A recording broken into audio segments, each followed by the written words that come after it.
We have Ryan Poles talking about why the Chicago Bears did not make a big splash move for the defensive line. We're going to react to his comments on today's episode. Also, the Chicago Bears have already started setting up their top 30 visits. We know two players that the Bears are setting up for visits, one that could replace DeAndre Swift and another wide receiver meant to make us forget about DJ Moore. We're going to talk about all that, plus dive into the mailbag right after this.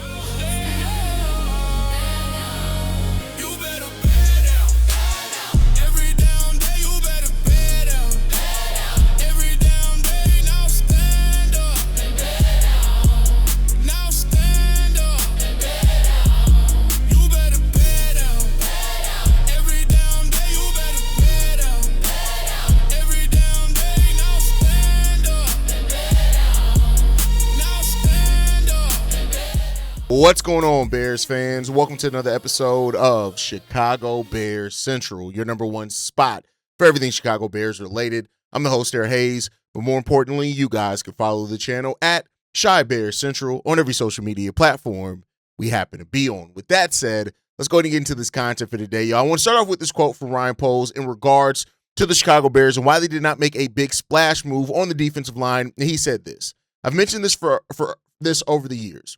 Constantly just looking at short-term, long-term, what's going to help this football team now, but also being conscious of what's going to happen down the road. We want to sustain success. We talked about that a lot. In order to do that, we have to be very casual with moves that we make. When we were looking through the different situations, we took that into account, and we felt like sticking with our plan going into free agency, that was what was best for us.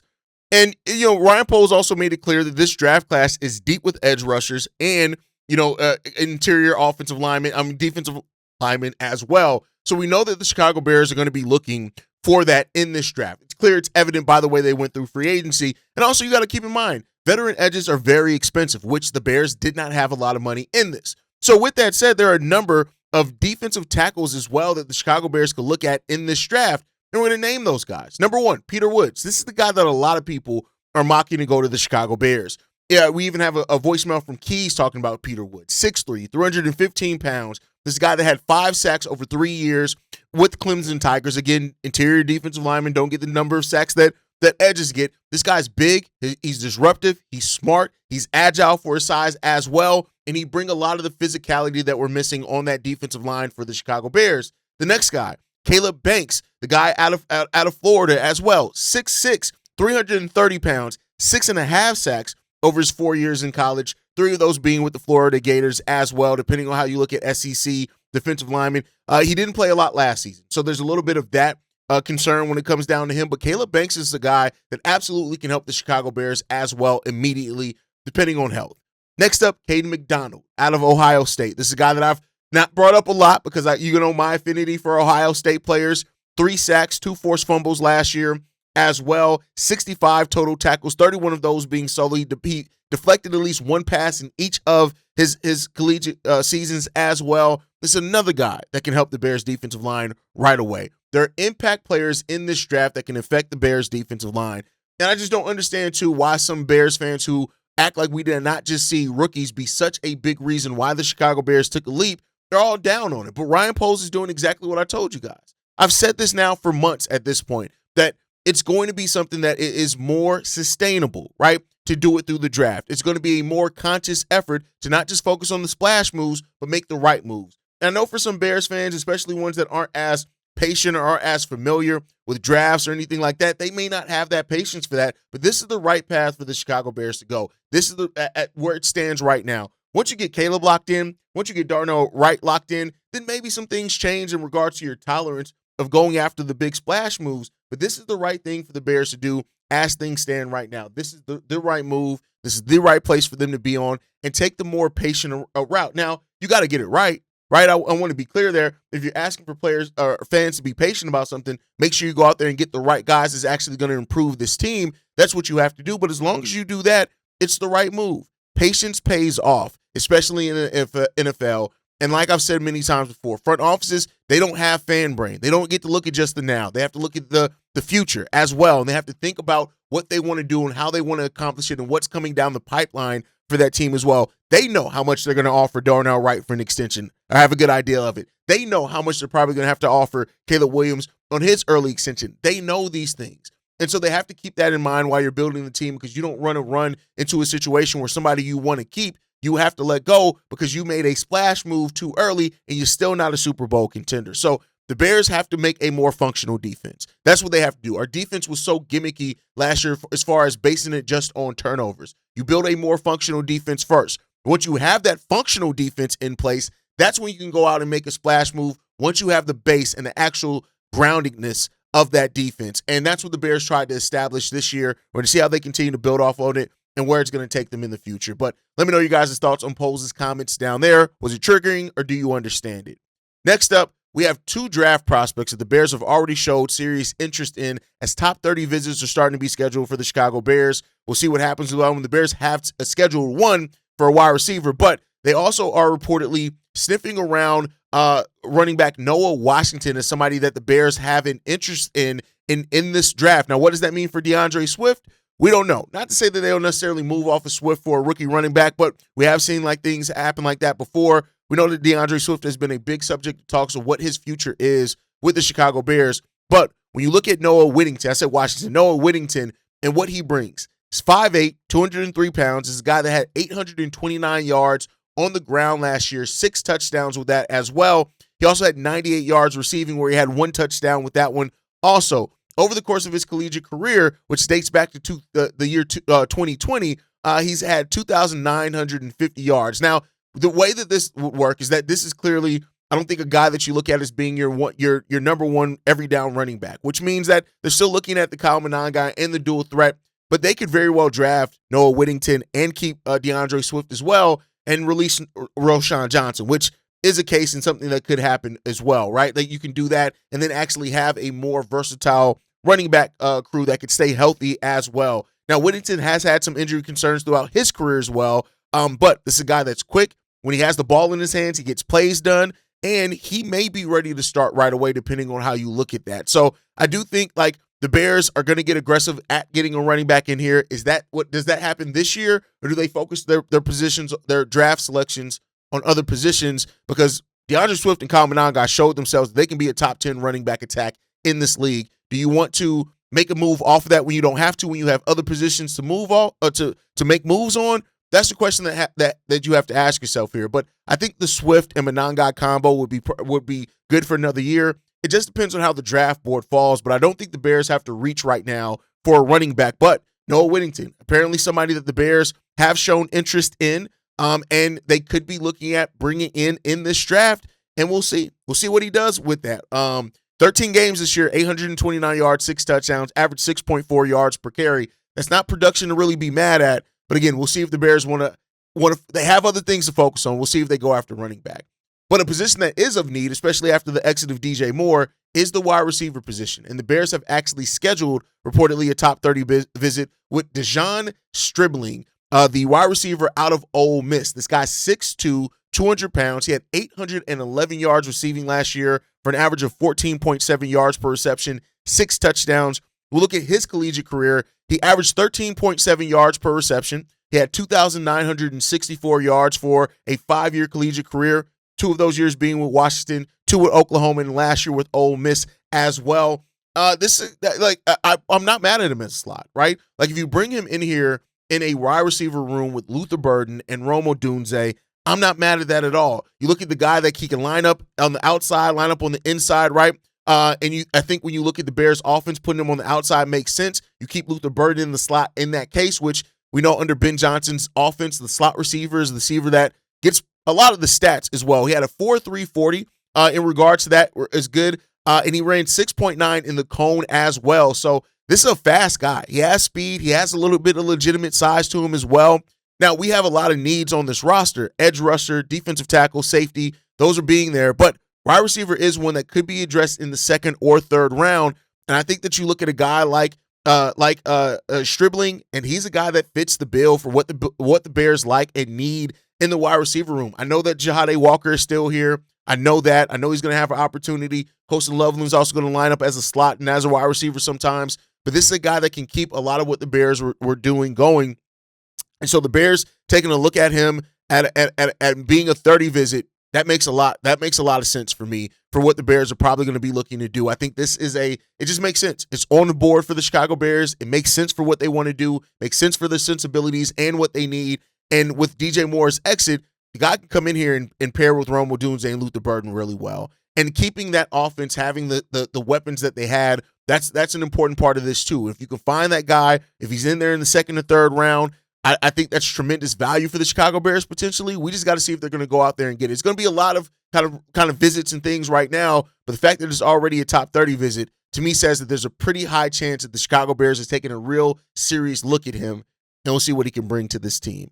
With that said, it is Friday. That means it is mailbag day. Let's get into these voicemails, man. This one's from Darius. What's going on, guys? Darius from Dallas, man. I just called in to back up my boy Poles because I know everybody's trying to shit on him because they think that they know better than he does. And what he has done with the left tackle position, man, is really beneficial and brilliant because, you know, everybody talking about Trent Williams. Well, we ain't got the money to go get Trent Williams. All these people y'all talking about, we ain't got the money. So what he did, I mean, he just gave Braxton Jones another chance, man, and he's probably going to be a hell of a lot more motivated, man. Like, Braxton Jones really got, like, 2 more chances than what he really deserved, you know? So Ryan Poles is like, bro, we're going to give you 1 more. So I think he's going to give all he's got to this opportunity, man, and I think he's going to pan out. If not, he goes and gets Jedrick Willis or whatever the hell his name is, and this is another guy who's got something to prove. He's got a chip on his shoulder, a former first-round pick that, you know, just ran into some injuries. And we got one of the best offensive line coaches in the league that I think is going to be able to take what he does best and fit it into his system. And, man, we might have a left tackle by the end of the year that we hardly even have to pay anything for. And worst case scenario, we go get one from the draft. Poles, I'm happy with that. The hell with everybody else talking about. I'm happy with that. I know C-Dub still hung up on damn Bradbury for some reason, and I don't understand that. C-Dub, you normally make sense, bro. But we can't go get Lindenbaum and pay him 14, 15, 20 million, wherever the hell he wanted. We can't do that, C-Dub. So we got a guy that can come in and be serviceable until we draft our next guy. You know, I don't think Bradbury's gonna have a bad season. I'm not saying he's gonna be as good as Dahlman, but Dahlman wasn't as good as Dahlman until he got in Roshar's system. Okay, so let's see what Bradbury does, man. And as far as Devin Bush, I do have one bold prediction for him. I think Devin Bush, he is gonna have about 5 sacks, and I'd probably give him about 3-4 picks. You know, I think that Dennis Allen has finally found that heat-seeking missile in the linebacking core that he can really use. You know, the way he used to use Jonathan Vilma, but not Jonathan Vilma. I can't remember what linebacker he had in his old Saints defense that he used to use a lot. But we're finally getting him the pieces that he needs. I think Poles is doing an excellent job with giving us what we need despite of the salary cap problems. And I'm just excited, man. And Poles we trust, rather. Texas up, bear down. Bears fans were always going to complain. With all the rumors of Trey Hendrickson, Max Crosby, making this trade, that trade, and how the Chicago Bears offseason went and it was more functional. And I got to give you credit for it, Darius. You were one of the first to call it as well. You know, with me talking about it, Bobby talking about it, you were also one of the first people to say, hey, I don't know if we're going to make this big splash. Like, it's great if it does. So shout out to you. Like, Bears fans, I get it that they want it. And it's been so long for us, and we had the season that we had last year. We got a playoff victory against the goddamn Packers. There's going to be a lot of people that are really anxious and antsy to see the Chicago Bears make the big splash moves to continue this and what they were doing. But like I said, it's not always the functional thing. It's not always the thing that makes the most sense. You got to go out there and make sense for how you build your team. You got to go out there and think about it. I do believe as well, I think that Willis Jr. is probably going to pass up Braxton Jones. You seem a little bit higher on Braxton than I am. I don't have a lot of belief in Braxton Jones. I think that Braxton, you know, but Dan Ruchar signed off on it, and he is a reason to believe in whatever they're doing on the offensive line. Dan Ruchar is a reason to believe that, right? But Braxton, to me, I think is best as a swing tackle. I would not be surprised if Willis Jr. and Theo Benedict play ahead of him, but we'll see what happens. The Bears made their move, and it's a smart one, and Jedrick Willis, if he ends up being a guy that really wins that position, like you said, he has a chip on his shoulder, 1-year deal, is trying to prove, you know, he can be healthy and stay healthy. You get guys with chips on the shoulder and something to prove, and usually they leave it all out there on the field, and that's what the Chicago Bears need right now. So good call on that one, Darius. Let's get into this next voicemail, man. This one's from Damien. Hey, what's going on? This is Damien from South Carolina. Been a while. Good retiring from the military and coming out. My wife's in the military, so we PCSing to Green Bay, and I'm a Chicago Bear fan. So I already told her I'm ready to fight up there. But anyway, I want to comment on some of the moves last few weeks the Bears made. I'm great and good with it and understand it. Heard Haize talking, going by each player we picked up and breaking down. I agree with him. I'm kind of glad we didn't go out there and get that splash because kind of want to still, hate saying this, but the Green Bay Packers kind of line of going in the draft and picking your players out of the draft. Be good at that. I think since Pole's been here, I've been pretty good at picking players out of the draft. I think that's good not going out getting a splash DN, Henderson or either Max. I think we need to see what Booker can do. I think Booker came on after the injury. He put on some weight. I really think he could be that other end if none of the guys good in the draft don't work. He coming along great, late bloomer, but I think he'd be that end that we need on the opposite side. I would like to know what y'all think. Side note, Haize, man, I thought I was great with the hat game, but you got me, man. So I'm gonna be my retirement coming to some of the Bears games. But anyway, Chicago up, Bear down, aka I'm afraid of monsters. Talk to you later.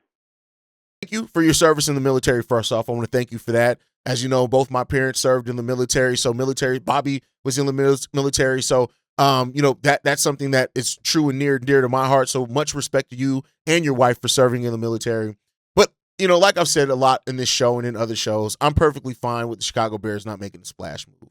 It doesn't really bother me much. I'm not going to be somebody as long as the moves that they made end up being the right signings, they come in here, they play well, the Chicago Bears continue to move forward. I'm not mad at them not making a splash signing. It would have looked good on paper, would have looked good on the headline, but you don't need – sometimes if you win the headline, you don't win the games. And I'm more important with the Bears doing things that's going to actually win them games and sustained success in winning games over years rather than just the splash move that's going to win a headline and make people feel good about how the Bears Madden rating is going to be. That's not where I'm at with this. I want to see the signings that make sense. I want to see the moves that make actual sense, that pay off on the football field. That's what I want to see from the team. That is what is most important for me for this football team. If they do that, then that's the battle that I'd rather win. I don't want to win the headlines. I want to win on the football field. And I think a lot of Bears fans are going to see that that's what they prioritize here, and that's what they were able to accomplish with what they did this offseason. And we still got to get through the draft, so let's see it. All right, let's get into this next one, man. This one is from Keys. Yo, what's the deal, fellas? It's your boy Keys. Hope all is well with you guys. With that being said, let's get to it. So, everybody's trying to pick and choose who they think is going to go first in this draft. And I think about Dennis Allen, and I go back to the 2023 draft where they had a late first-round pick who came from Clemson, who reminds me a lot of a guy that's at Clemson right now. Brian Brissy was selected by Dennis Allen.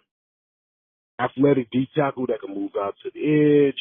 He could move, had really good feet. Should have been, his talent was like top 10, but he was chosen in the late first round. Who does that parallel to? Peter Woods. Peter Woods got top 10 ability, but he might be selected in the late first round. And when I look at those parallels and I think about what we need on this team, and we think about the team of DA and how he likes not only his DNs like taller and 250 plus, but every time I've seen his DTs for some reason, they wasn't like overly big, like 330, 340, like a Haloti Nada or anything like that. They were more so small, like Shamar Stewart, that 295 to probably about a 310, 315, but they can move and they're very versatile. His whole defense is about versatility is what I'm seeing.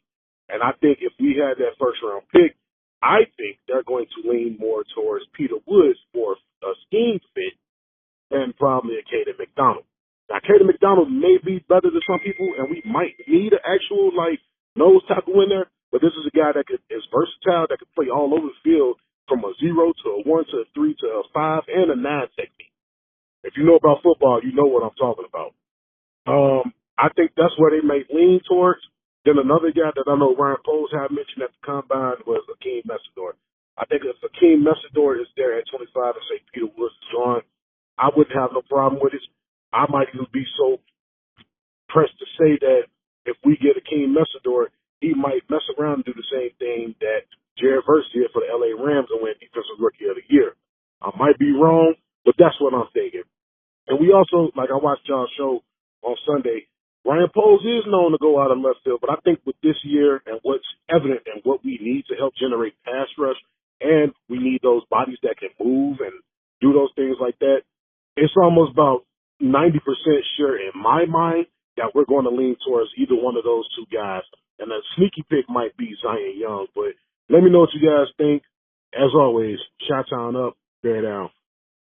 I mean, I talked about Peter Woods at the top of the show. I completely agree with you, and I see where you're coming from. I did say on the show, and I still maintain, Ryan Poles is swerved when people think he was going to do something else, right? And I think when you look at the defensive edges in this draft that can be taken in round 2, and the Bears having 2 picks there, I don't think that you have a comparable safety there. That's why I still think the Bears could very well take a safety in the first round. But I don't care. As long as they get the right guys. Like, I'd rather be surprised than look back on it and be like, oh, yeah, the Bears did exactly what we thought, and maybe some of it don't work out. It's Ryan Poles' job to look at this in a different way. It's Ryan Poles' job to see the prospects in a different way and to piece this all together. I don't care where and how he gets it done as long as it gets done. I don't care if he drafts a defensive edge first or a safety first or whatever happens, as long as it ends up being the move that's right when it's all said and done and we look at it and we look at the results of what happened and we say, yeah, the Bears did something here and it made sense. That's the thing that matters the most to me. If the Bears can do that, then we're good. And that's the end-all, be-all of it for me. Get it done, be good, lock in, and let's see where we sit after all when it's all said and done. That's all I can ask for. That's all any Bears fans can really ask for. And let Ryan Poles continue to cook. Let him build this team in the vision that him and everybody has. And that's really what it comes down to. And I think the Bears are playing more so a long game than trying to win headlines. So let's see what they do. If Peter Woods is the guy, if another guy is the guy, whatever it ends up, I trust Dennis Allen. I trust Dan Rouchar. I trust, everybody. I trust this coaching staff, and I trust the relationship they have with this front office to get the players that they need to make their system schemes and what they're trying to accomplish on the football field, make it all come together. You get that done, we're good. But that's going to do it for today's episode of Chicago Bears Central, man. Ryan Poles has made it clear. The Chicago Bears are playing the long game here. No panic moves, no overspending, no knee-jerk reactions. They're building consistently, and they're going to do it through the draft. But there is definitely pressure on this team to make sure that they hit on these draft picks, because if they don't hit, and that's a play that you were betting on, and you pass on some big moves, that's going to be a thing. But I'll say this, if it does hit, the Chicago Bears could be building something special here in Chicago. Make sure you guys are following us at Chi Bears Central. You can send us any feedback, questions, comments, concerns. ChicagoBearsCentral@gmail.com. And lastly, if you want to leave a text message and our voicemail for the mailbag, the number to do so, 773-242-9336. We are the number one spot for everything Chicago Bears related, but that's thanks to you, lovely and beautiful people. And like I like to end every episode on, Chi-Town up, but bear down. Love you guys. Peace, y'all. This has been a presentation of the Break Media.